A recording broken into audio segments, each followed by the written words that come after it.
Published, 1832 Eastern Standard Time, the 10th of January 2018. Updated, 2:49 Eastern Standard Time, the 11th of January 2018. As chant of VAR, VAR, VAR rang out around Stamford Bridge on Wednesday evening, it was evidence of the game's growing acceptance to the new technology.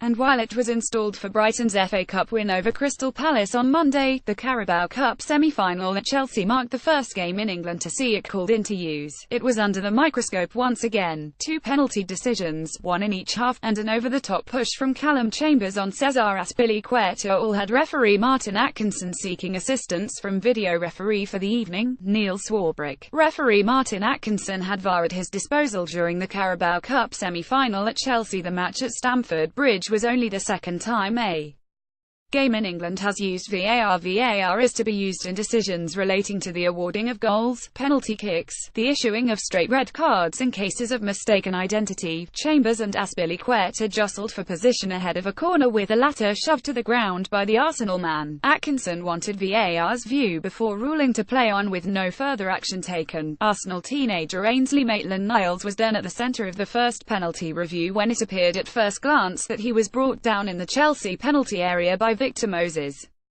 But Atkinson and VAR concluded that there was no contact from Moses and Maitland-Niles was simply taking safety measures, rather than trying to deceive the official, when he went down. The night's biggest talking point, however, was the incident involving Arsenal striker Danny Welbeck and Chelsea midfielder Cesc Fabregas as the pair collided on 88 minutes. Arsenal's Ainsley Maitland-Niles appeared to be caught by Chelsea's Victor Moses in the box. The Arsenal defender burst onto a loose ball before going to ground after passing Moses, but Atkinson got a second opinion from the video referee and correctly ruled it not a penalty. But for Sky Sport pundits Jamie Redknapp and ex-Arsenal forward Thierry Henry, VAR and Atkinson got all the main decisions right on the night. On the Welbeck challenge, Henry said, "No, I didn't think so. It's not a massive touch, but he does push the ball away. Even Cesc Fabregas isn't really asking for anything. He pushes the ball away. What you want is clarity, but Chelsea had a corner. You want to play that corner quicker rather than slower, and they had to wait.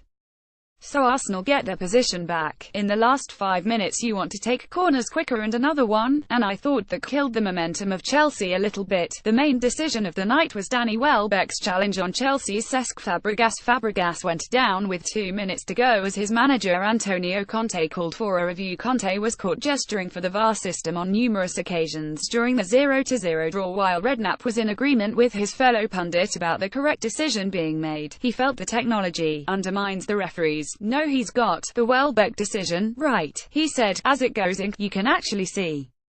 My problem is it undermines the referees a little bit, but contentious issues is what this game is about. We were trying to figure out who was man of the match today and," Henry said, "VAR, it did everything right that it was asked to do. It's like a boxing match. When the bell goes you let someone off the hook, and that's what VAR can do.